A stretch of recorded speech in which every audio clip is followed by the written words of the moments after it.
کے لیے کھڑے رہے, اخبار جس کے لیے کھڑے رہے, اولیاء جس کے لیے کھڑے رہے, قیامت تک کا ہر سنی ہر محفل میں یا نبی سلام علیک پڑھنے کے لیے جس کے لیے کھڑا ہوتا ہے, وہ نبی پوری زندگی بار بار جس کے لیے کھڑے ہوتے ہیں, وہ صرف اور صرف سیدہ فاطمہ الزہرا کی ذات ہے, وہ صرف سیدہ کائنات کی ذات ہے, مخلوق کائنات کی ذات ہے.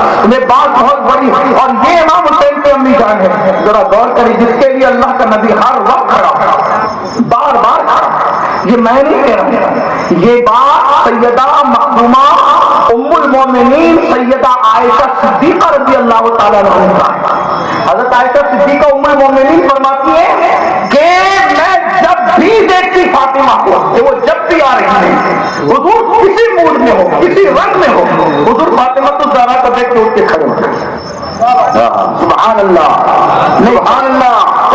مجھے اس سے کوئی ناراضگی نہیں, کیونکہ میں کوئی پیشہ ور مقرر نہیں, لیکن مجھے بات اس سے افسوس رہے گا کہ میں نے سیدہ کی اتنی بڑی شان بیان کی ہے, اس کا عالی محبوب ہے. بولو یہ روایت کو الحمدللہ ہم سنی مانتے, الحمدللہ بولو مانتے ہیں کہ نہیں مانتے, علی کو ہم مولا مانتے ہیں کہ نہیں مانتے, بولو بھائی سب مانتے ہیں کہ نہیں. ہاں, علی کو مولا بنانے کے لیے نبی کبھی ہاتھ اٹھاتا ہے, نبی نے بھی ہاتھ اٹھایا تھا نا. آج آپ کو کھانا کھا کے تھک کر کے آئے ہیں, مجھے کوئی اس کا احساس نہیں ہوگا, لیکن میں بات بہت بڑا نہ ہوتی کرا.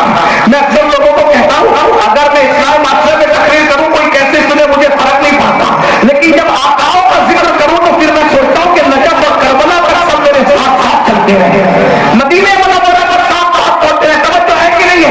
ارے رسول اللہ نے علی مرتضیٰ کو جب مولا بنایا تو ہاتھ اپنا بھی اٹھایا, علی کا بھی اٹھایا. بولو بھائی ہاتھ اٹھا کے کہتے ہیں علی کا مولا مانتے کہ نہیں مانتے, بولو مانتے کہ نہیں مانتے. ارے علی ہمارا مولا ہے, سارے مومنین کا مولا ہے, من کا مولا ہو, وہاں علی کا مولا, جس چیز کا میں محبوب ہوں اس کو علی محبوب ہے, علی محبوب ہے سب کے, جس چیز کے نبی محبوب ہے, نبی نبیوں کے محبوب ہے, علی نبیوں کے محبوب ہے, نبی ولیوں کے محبوب ہے, علی ولیوں کے محبوب ہے, نبی صحابہ کے محبوب ہے, علی صحابہ کے محبوب ہے. اللہ اکبر کہہ دو نبی اللہ کے محبوب ہے, علی اللہ کے. نعرے تکبیر, نعرے رسالت, شہید اعظم کانفرنس, فیضان سید شیر علی آقا, نعرے حیدری. بولے نبی علی مولائے مومنین, میں نے کہا کوئی نئی بات ہے, لیکن ہم پڑوسیوں سے پوچھتے ہیں اس حدیث پہ تم بہت اعلان کرتے ہو, یہ حدیث تم تک آئی کہاں سے, وہ بتاؤ بتاؤ کہاں سے آئی. تمہارے باپ دادا لائے تھے, کوئی غصے میں نہیں کہہ رہا, کوئی بے ادبی نہیں کہہ رہا, ہم سوال کہیں آپ کے باپ دادا لائے تھے یا ہمارے باپ دادا لائے, بولو بھائی کون لایا تھا. وہ جو گدیر میں ہزاروں صحابہ بیٹھے تھے, وہ سارے صحابہ ہمارے ہیں. سبحان اللہ, سبحان اللہ. مولا علی کی مولائیت پر جو ثبوت دے رہے ہیں ان میں ایک بھی راستی نہیں ہے. پتا چلا نہ علی کے مولا ہونے کی خبر دلوں میں نہیں ہے, وہ راستی نہیں بلکہ صحابہ. ایسے کہتے ہو, اب تم کہتے کہ صحابہ علی کے دشمن تھے, اگر علی کے دشمن ہوتے صحابہ تو مولائیت پر چھپانے میں تم تک پہنچ نہیں پاتی, کیونکہ تم تو 300 سال کے بعد پیدا ہوئے. یہ صحابہ کا احسان ہے کہ علی کی مولائیت کو صدیق نے بیان کیا, فاروق نے بیان کیا, عثمان نے بیان کیا, صحابہ نے بیان کیا, اور آج بھی ہم علی کی مولائیت کو بیان کرتے ہیں.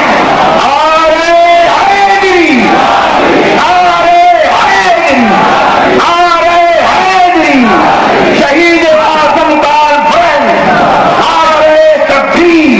کسی مسلک کو پوچھنے نہیں آئے لیکن دعوت انصاف دینے.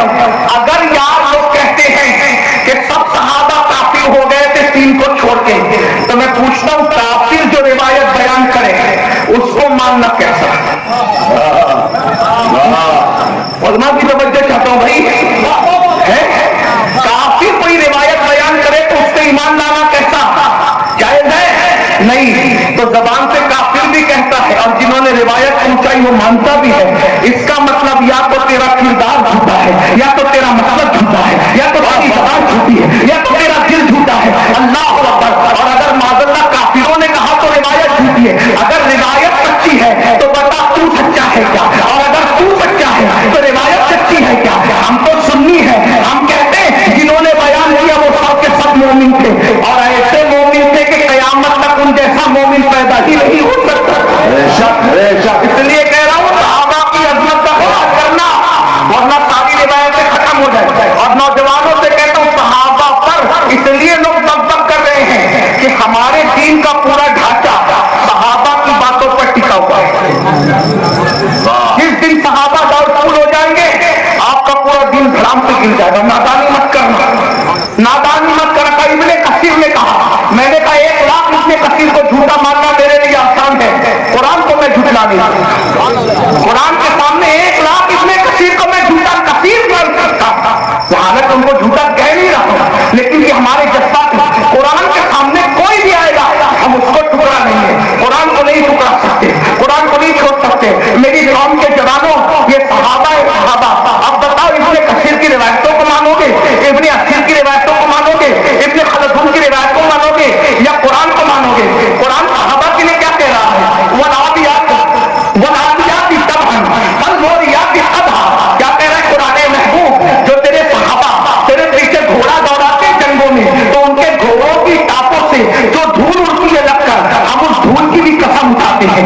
صحابہ کی نہیں, صحابہ کے گھوڑوں کی نہیں. صحابہ جس گھوڑے پہ بیٹھ جائے نبی کے پیچھے پیچھے چلنے, اللہ ان کے گھوڑوں کے پیروں کی ٹاپ سے لگنے والی دھول کی قسم قرآن میں اٹھاتا ہے. بولو قرآن کو مانو, اللہ کو مانو کہ ملا کو مانو. اس لیے صحابہ کو کبھی گالی مت دینا, صحابہ پہ کبھی تبادلہ مت کرنا, یہ اپنا طریقہ نہیں ہے. اور ایک بات بتاؤ, غدیر منانے والوں سے کہہ دو, غدیر منانے والوں, سب سے پہلے غدیر پر مبارکباد دینے والا کون تھا؟ اور تمہارا باپ تھا کہ نبی کا صحابی تھا.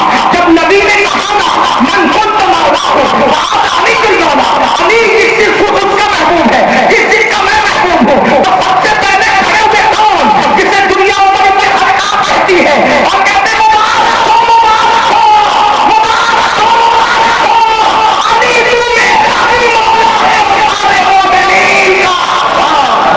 نعرہ تکبیر, نعرہ رسالت, نعرہ حیدری, شہید اعظم کا الفرد. اب فاروق اعظم نے سب سے پہلے مبارکباد دی, صدیق اکبر نے. اب آپ نہیں تانا دیتے کہ یہ تو مولا نہیں مانتے. میں نے کہا تمہارا وجود نہیں تھا, تب سے میرا مولا فاروق اعظم مبارکباد دے رہا ہے. صدیق کا صحابی مبارکباد دیتے. آپ بعد میں بھائی آپ نقل کر رہے ہو, اب نقل بھی کس کی کر لیتے؟ جس عمر کو کافر کہتے ہیں اسی کی نقل کریں. ذرا پوچھتے ہیں نا, بتاؤ مبارکباد دینے والوں, عمر کافر بھی ہے, ان کی نقل بھی کرے ہو, تو کافروں کی نقل کرنا کیا ہے؟ بتاؤ تو صحیح. یاد رکھنا, کسی کے مومن ہونے کی نشانی مولانا نے بیان کی ہے. ابو بکر عمر وہ مومن ہے جن کے ایمان کی گواہی اللہ اپنے قرآن میں عطا کرتا ہے. سبحان اللہ. کیسے مومن ہے؟ ایک بات بتاؤں, اور ایسے مومن ہے بھائی سب جنت قیامت کے بعد جائیں. بولو سب جنت میں. بات اسی طرف جا رہی ہے لیکن بہت اہم ہے, میں بات کی آپ کو پلٹ کراتا ہوں. بولو سارے مومنین جنت میں کب جائیں گے؟ قیامت کے بعد. کب جائیں گے؟ مل کے بولو کب جائیں گے؟ ابو بکر عمر تو ابھی بھی جنت میں ہے. سبحان اللہ. سب جنت میں بعد میں جائیں گے, ابو بکر عمر تو ابھی بھی جنت میں. کیوں؟ ارے جب ماں کے قدموں کے نیچے جنت ہے تو نبی کے قدموں کے نیچے کیا ہے؟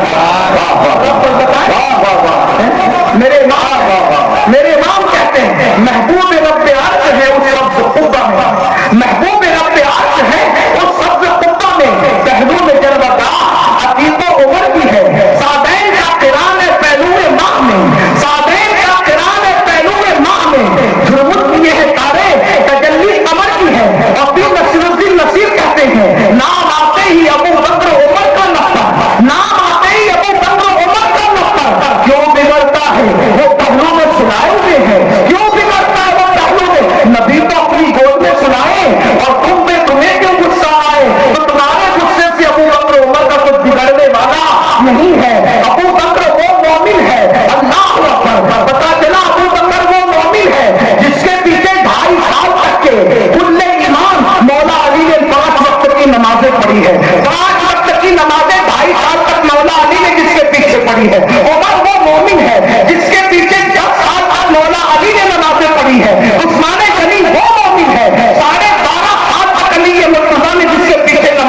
ہوتی ہے. نادان, اگر تو علی کو مان کر علی کے امام کو گالی دیتا ہے تو یہ بات علی کے مرتضیٰ کو بھی اچھی نہیں لگتی. اس لیے میری گزارش ہے, بات دور چلی گئی, میں کیا کر رہا تھا. اللہ اکبر, توجہ فرمائیں. حضرت امام حسین کے مقابل میں کسی کو لانے کے لیے حسین جیسی ماں لانی پڑی. میں نے یہ دعویٰ کیا. اب دعویٰ کیا تھا اپنی طرف سے, مجھے کوئی کہنے کا حق ہے بھائی, میں تو اسلام کا مسلمانوں کے ایک چھوٹا سا انسان, سب سے حقیر فقیر انسانوں کو بیگار انسانوں پہ اپنی بات منبر پہ کیسے کر سکتا. میری بات ماننے کے قابل ہی نہیں ہے, مجھے دلیل دینی پڑے گی کہ میں بات کہاں سے لاؤں. سن لو, حسین صاحب کا تقابل کر کے باتو, حسین جیسی ماں لانی پڑے گی. اور یہ عقیدہ کس کا ہے؟ فاروق اعظم. حدیث سنیے, مشہور حدیث ہے. حضرت فاروق اعظم کا دور ہے, ماں میں غنیمت آیا ہے. دیکھو یہ عمر ابن خطاب کے دل میں اہل بیت کی محبت تھی. بھائیوں وہ سینہ پیٹنے والے نہیں تھے, وہ محبت رکھنے والے تھے. سینے ان کے پیٹے جاتے ہیں میرے بھائی جن کے سینوں میں نہ اہل بیت ہے نہ صحابہ ہے. آپ غصہ نہیں کریں گے, جملہ میں آپ کو تحفے میں دے دوں, جس کے سینے میں اہل بیت اور صحابہ نہیں ہے, یہاں سینے پیٹے جا رہے, قبر کے اندر پورا پیٹا جائے گا. ہنسنے کی بات نہیں ہے. الحمدللہ ہم سنی انشاءاللہ یہاں بھی ان کے کرم میں ہے, وہاں بھی کرم. میں کوئی گالی نہیں دے رہا ہوں, لیکن سچی بات کر رہا ہوں. غور فرمائیے, فاروق اعظم کتنا پیار کرتے ہیں اہل بیت سے. ماں میں غنیمت آیا تو جتنا بدر والوں کو دیا اتنا ہی امام حسن اور امام حسین کو دیا. حالانکہ بدر کے وقت دونوں شہزادے پیدا نہیں ہوئے تھے. آپ تھک گئے تو مجھے کوئی پرابلم ہی بتا دینا, کیونکہ میں نئی بھائی سے معاہدہ کر کے نہیں آیا ہوں کہ اتنا بولوں گا اور اتنا لوں گا. نہیں, میں نہ لوں گا نہ بولوں گا. آپ چپ رہے, میں خاموش, اس لیے کہ میں آقاؤں کی غلامی کرنے آیا ہوں. اگر آپ تھک گئے تو مجھے کوئی پرابلم نہیں ہے, اور اگر سن رہے تو پھر میں عرض کرنا چاہتا ہوں. توجہ آپ کی. بدر کے وقت حسین کی میں کی پیدائش نہیں ہوئی. بدر والے امام حسین اور امام حسن کے ابا کی عمر سے بھی بڑے لوگ ہیں عمر سے, لیکن فاروق اعظم نے غنیمت آئی تو جو بدر والوں کو دیا وہ امام حسن کو بھی دیا, وہ امام حسین کو بھی دیا, اور اس کے آدھا بیٹے عبداللہ ابن عمر کو دیا. ابن عمر نے کہا تمہارا انصاف تو بڑا مشہور ہے, حسن کو اتنا حسین کو اتنا, بدر والوں کے برابر, اور مجھے آدھا, جبکہ میری عمر ان سے زیادہ ہے. وہ گلیوں میں کھیلتے تھے, میں گلیوں میں جاتا تھا, مجھے بھی تو ان کے برابر حصہ دو. نہیں زیادہ دیتے تو ان کے برابر تو دو.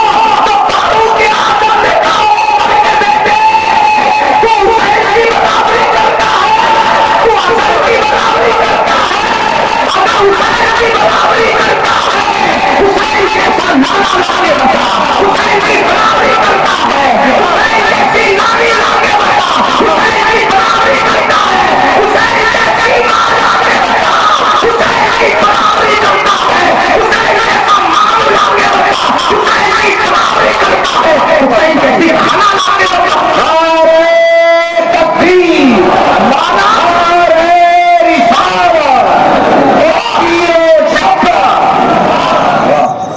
اور لانا میرے بیٹے کو, کیونکہ ان کا نانا کون ہے؟ سید الانبیاء ہے, ان کی نامی کون ہے؟ عرش پہ جس کو سلام آتا ہے وہ ام المومنین خدیجہ الکبریٰ, سبحان اللہ, کی خالہ رقیہ, ام کلثوم, زینب بنات رسول ہیں. ان کے ماموں قاسم ابراہیم ہیں, اور ان کی امی